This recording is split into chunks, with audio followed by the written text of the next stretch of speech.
Hi, it's Josh, NASM certified personal trainer at Vigor Fitness, and I'm here to tell you a fitness tip of the day.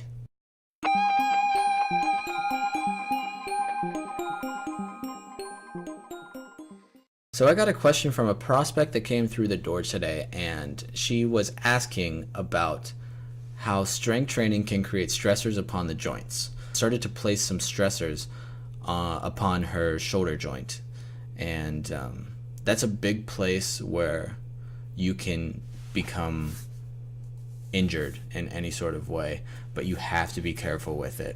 It's a very sensitive place because your joint is this ball and socket joint within your shoulder can move in every sort of which way: extension, flexion, abduction, adduction, you name it. It can move within that sort of way. So we really have to be careful upon the shoulder. It's very crucial that we take care of it, that we take good care of it. So I'm going to go through a couple of ways that we could possibly take care of this joint to basically tenderize it and make sure that any injuries like that, if you're not prone to other shoulder injuries in the meantime, can place some stress-free pleasure upon the joint through working out. So the first thing is body positioning. Always body positioning, and I've seen so many prospects that come through the door and clients that I have be out of whack with their body positioning. And so you want to puff with the chest. You want to bring the chest forward, all right, at all times within your positioning. This is therefore going to bring everything else into play. So if you bring your chest forward, if you puff your chest out, your shoulders are going to head back and externally rotate outward. All right, that's exactly what we want. Once our shoulders rotate inward, look at my back, it's nice, it's rounded, it's not something that we strive for. It's going to injure our back here. So boom, we have a nice straight back, we have our chest puffed out forward. This chest puffed out forward and these shoulders back is going to bring the head back, and this is kind of what we want.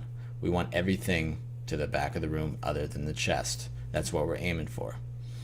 Also, with this in alignment here, we also have our lumbar spine doing some work without us even knowing it. Our lumbar spine, if you must know, it's going to head forward. So you're going to create that little arch in the back that kind of looks like that. All right, if that makes any sense to you. So there's the first portion of creating less stress on the joint. Now, when we go into more detail, say we're performing a bench press, all right? So we're at the bench press, we're in that lying down position, we have that nice arch in the back, all right? Just like that. We're tightening up our glutes, we're pushing through our heels, all right? Everything's looking good. Chest is puffed out. You got the easiness on the stressor there. So as we're heading down into bench press, we lift the bar right above our chest, right? And we're holding it there in full extension. As we come down toward the chest, this is our relaxation phase. Now this phase is going to be very slow. It's, well, not very slow, but it's going to be in a slow manner downward because we're not really activating any muscles as we head down. That's not what we're targeting. So in this rest phase, we want to place easy pressure within the joints. We don't want to go too hard. All right? So we're heading down slow. I'd say about give it about 3 to 4 seconds, and a lot of my clients, and like I said, a lot of my clients and the prospects that come through the door do not know this tip, and it's a very essential tip. Heading down about 2 to 3 seconds, placing easy pressure on the joint, and then as you come up from your bench press, as you come up to full extension, all right, you want to pretty much lock those arms, and you want to come up into a quick burst. Now this quick burst is going to be as quick as you can, but notice when I come up to the top, I don't know if you could see, but my elbow is a nice soft elbow here, all right?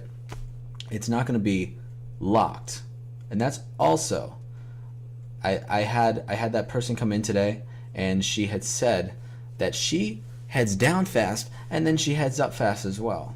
This is not the case. All right, you want to head down slow, and then every time you're activating that muscle in any sort of way, you want to burst through, but when you burst through, you want to be easy on the joints too, because the elbow is also a very sensitive spot to picking up stressors. And this goes for say a squat too, all right? So as we head down, we want to head down slowly because we're not really placing any pressure throughout the quadricep. That's where we're targeting. So as we're targeting the quadricep, where are we targeting it most? On the way up.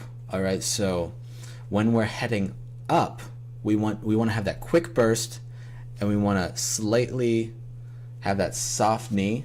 All right, so say my elbow is the knee on the squat. We're heading down, flexing that knee, and then coming up to full extension, but keeping that soft joint. All right, so hopefully that helped, and good luck in your next couple of workouts. Once again, I'm Josh from Vigor Fitness, NASM certified personal trainer, and I'll see you next time.